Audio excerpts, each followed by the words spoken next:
Bien, bonsoir. Nous nous retrouvons donc pour faire le point sur la situation au Mali et l'intervention qui s'y déroule, conformément au souhait qu'a exprimé le Président de la République de faire régulièrement devant vous un point de situation. La lutte que nous menons au Mali, avec le plein soutien de la communauté internationale, est une lutte implacable contre les groupes terroristes. Et je voudrais, à cet instant, en présence de l'amiral Guillot, saluer la réactivité de nos forces armées qui ont lancé les premières attaques sur les positions des groupes terroristes au nord de Mopti, moins de 5 heures après l'ordre donné par le Président de la République vendredi dernier. Et je vous rappelle que c'est lors de cette action courageuse qu'est mort le chef de bataillon Boiteux, désormais chef de bataillon, auquel nous venons de rendre l'hommage que la nation lui devait aux Invalides il y a quelques minutes. Toutes les armées sont mobilisées dans un déploiement de moyens aériens et terrestres qui est toujours en cours. J'ai visité ce matin le commandement de la défense aérienne et des opérations aériennes, où j'ai pu constater les mobilisations de tous au service des valeurs de notre pays. Je voudrais d'abord vous rappeler les éléments et les événements déclencheurs de la crise actuelle. D'abord, l'offensive terroriste de jeudi dernier. Depuis le début de la semaine dernière, le Mali fait face à une agression caractérisée, organisée et coordonnée, et c'était là une nouveauté, d'Ansar Eddine, des Katibat d'Aqmi et du Moudjahou. Et je voudrais bien préciser ici que ces groupes terroristes et djihadistes doivent clairement être distingués des mouvements représentatifs du Nord Mali et des populations de cette région dans toute leur diversité. Ni ces mouvements, ni ces populations ne sont visés en aucun cas par l'action militaire que nous avons engagée. Je serais tenté de dire que c'est le contraire.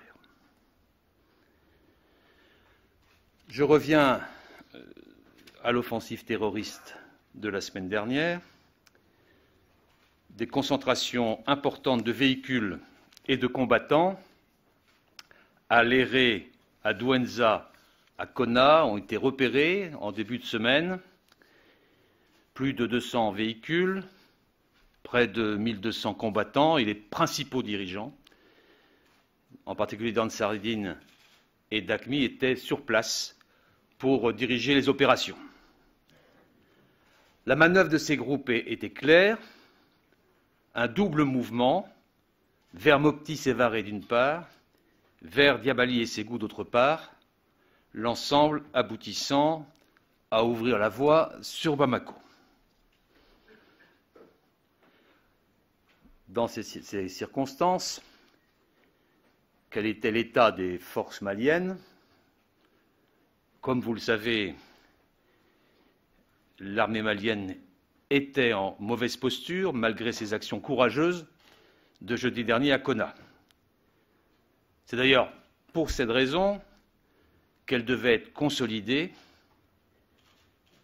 et l'objectif des groupes terroristes était de détruire cette armée avant que la force internationale de soutien au Mali, la MISMA, et avant que la mission européenne, UTM Mali, ne puisse intervenir. Et l'installation des terroristes hier dans la ville de Diabali est venue confirmer nos analyses de la semaine dernière et la pertinence du choix du Président de la République d'agir vite et fort.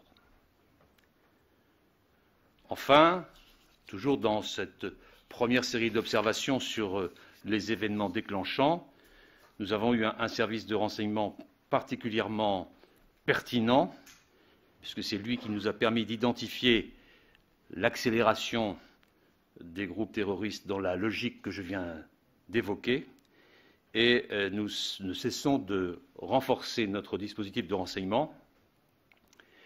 Il a basculé depuis une semaine dans une logique d'appui aux opérations de nos armées, et nous nous coordonnons avec nos principaux partenaires pour renforcer encore davantage nos capacités de renseignement, et vous avez vu les déclarations en ce sens de Léon Panetta, avec qui je me suis entretenu déjà à plusieurs reprises. Deuxième point, quels étaient les objectifs des groupes terroristes djihadistes? Les buts de l'agression caractérisée des groupes terroristes apparaissent clairement: étendre leur mainmise territoriale, déstabiliser l'équipe de transition politique à Bamako et empêcher la mise en œuvre de la stratégie internationale qui avait été entérinée, que ce soit par les Nations Unies, par l'Union africaine ou par l'Union européenne, et d'empêcher la mise en œuvre de ces traductions concrètes, l'UTM, Mali, et la MISMA. Nous sommes ici face à un adversaire agile, déterminé, bien équipé, bien entraîné, apte à se dissimuler dans le relief et la végétation. La chute de Mopti aurait eu des conséquences graves, en raison à la fois du symbole politique que cette ville de 120 000 habitants représente, et du coup définitif alors que cette chute aurait porté aux armées maliennes. Nous l'avons empêché. Et nous aurions été, si cette éventualité était allée jusqu'à son terme, nous étions en passe de ne plus pouvoir mobiliser les forces maliennes, ce qui aurait mis en cause toute stratégie et les bases qui permettaient le déroulement de cette stratégie, c'est-à-dire la transition politique à Bamako, des forces maliennes entraînées et formées par les Européens et le déploiement de la MISMA. Concernant la réaction militaire française, je voudrais d'abord rappeler les objectifs et les missions que le président de la République a assignées à cette action et aux forces françaises. Il l'a redit aujourd'hui dans son déplacement aux Émirats arabes unis. Je rappelle que cette opération a 3 objectifs principaux. 1. Stopper l'offensive des terroristes et les empêcher de menacer l'État malien. C'est ce qui a été fait après la prise de Konna pour ce qui est de l'Est, et c'est ce qui est fait en ce moment par la mise en place d'un dispositif sur ce qu'on appelle le fuseau ouest, conjointement avec l'armée malienne. Premier objectif. Deuxième objectif, préserver et retrouver l'intégrité et la souveraineté du Mali. Et troisième objectif, mais ils sont tout à fait complémentaires, évidemment, faciliter la mise en œuvre des décisions internationales, en accélérer le tempo, aussi bien pour les forces africaines que pour les forces européennes. Voilà les objectifs. Et pour appliquer ces objectifs, nos forces ont 4 missions qui se conjuguent. Premièrement, aider les forces maliennes encore présentes à arrêter la progression des terroristes vers le sud, soit par des frappes aériennes sur des cibles dites cibles d'opportunité, par des avions et par des hélicoptères, soit par le déploiement d'éléments terrestres.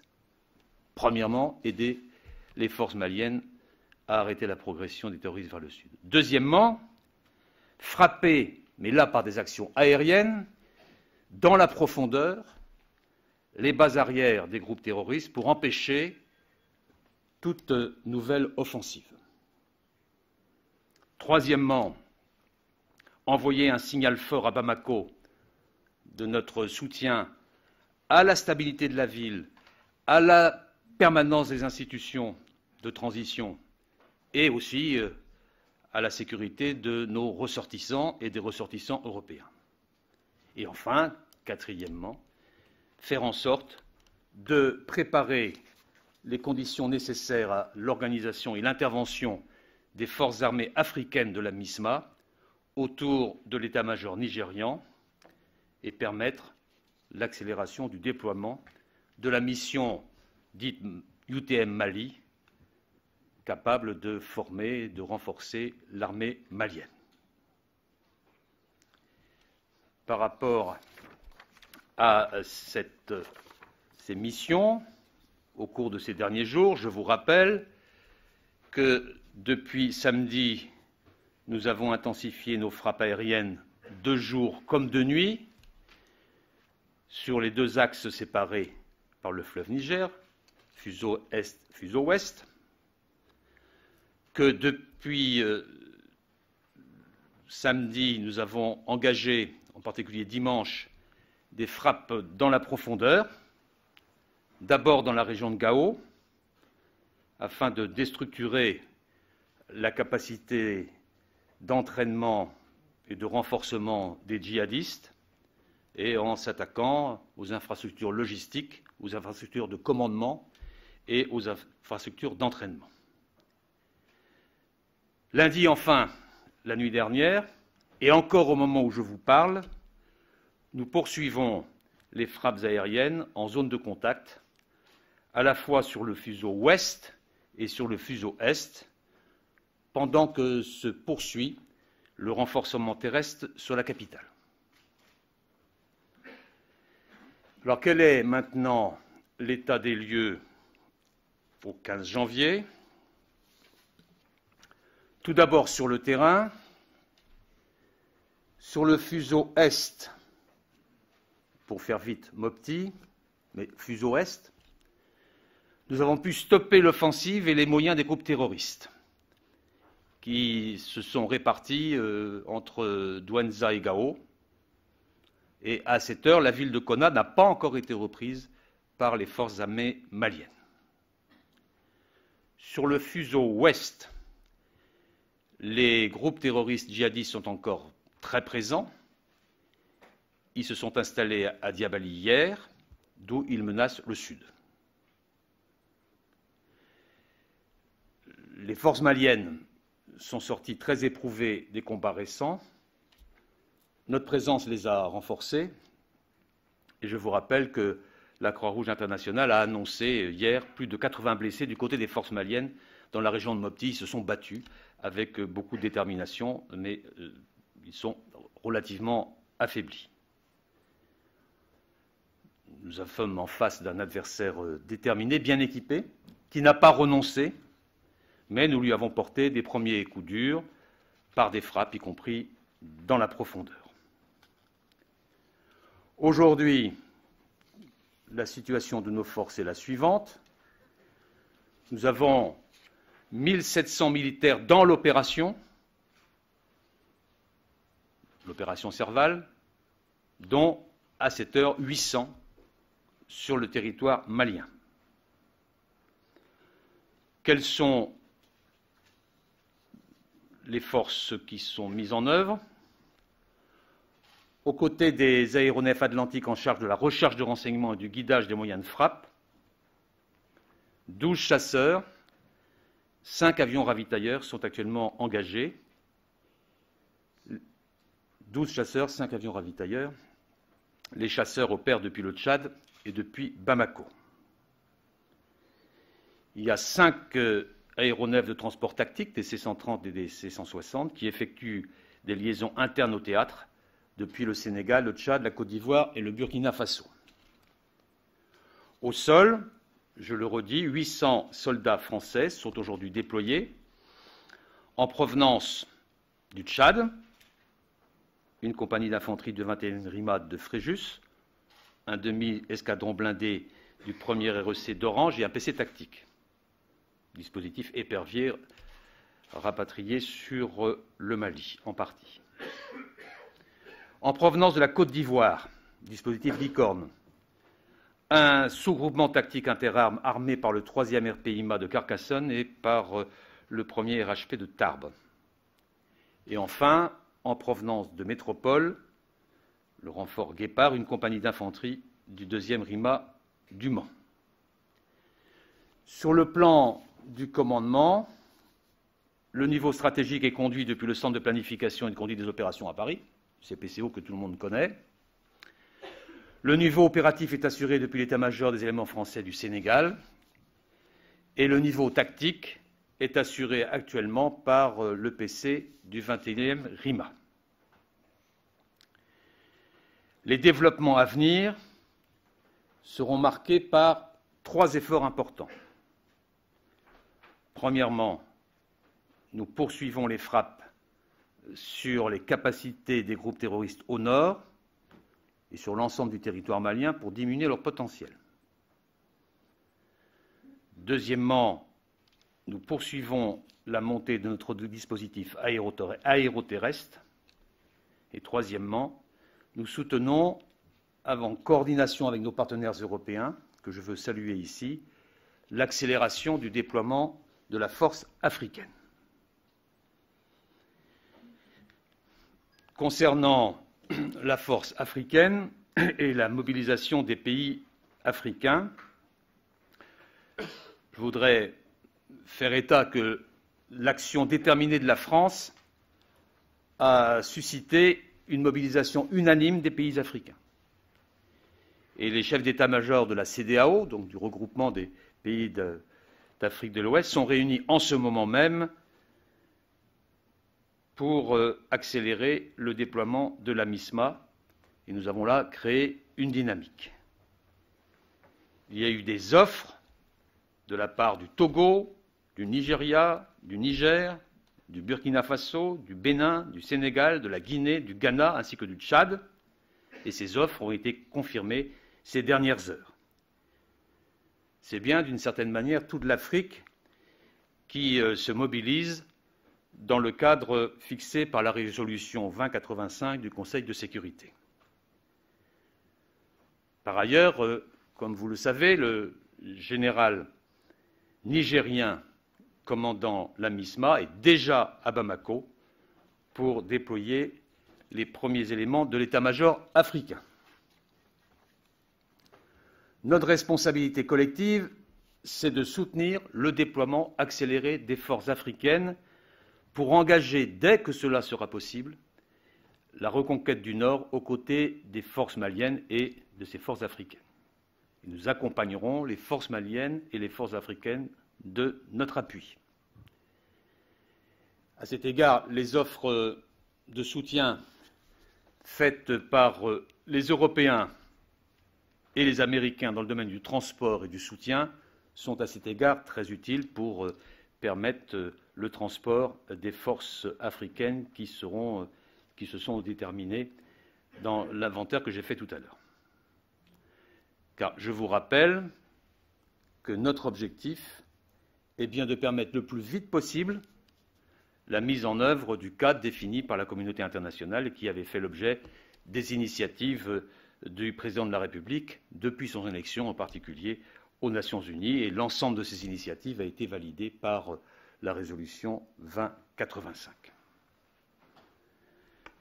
Je voudrais vous rappeler aussi que nous disposons d'un fort soutien politique et opérationnel des Européens. Nous avons dû agir dans l'urgence, à la demande de l'État malien, qui était confronté à une agression caractérisée que j'ai décrite en commençant. La demande nous était adressée, il était de notre responsabilité d'y répondre et d'y répondre vite. Et tout le monde l'a bien compris. Je constate depuis 5 jours que la plupart de nos partenaires européens se sont spontanément mobilisés pour nous apporter un soutien militaire concret. Et les contacts téléphoniques que j'ai eus pendant le week-end et jusqu'à hier soir avec mes collègues britanniques, danois, belges, polonais, italiens, espagnols, allemands ont témoigné d'une forte dynamique européenne. Et aujourd'hui,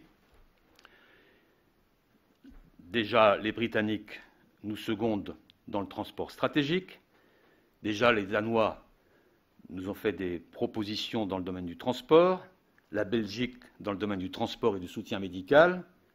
L'Allemagne dans le domaine du transport et du soutien médical. Ces offres sont venues spontanément. D'autres suivront. Mon ami et collègue Laurent Fabius a demandé et obtenu la convocation d'un conseil extraordinaire des ministres des Affaires étrangères de l'Union européenne qui se réunira jeudi et qui permettra, en tout cas ce sont nos objectifs, un, de conforter le fort soutien, y compris militaire, de nos partenaires de l'Union européenne à l'opération en cours.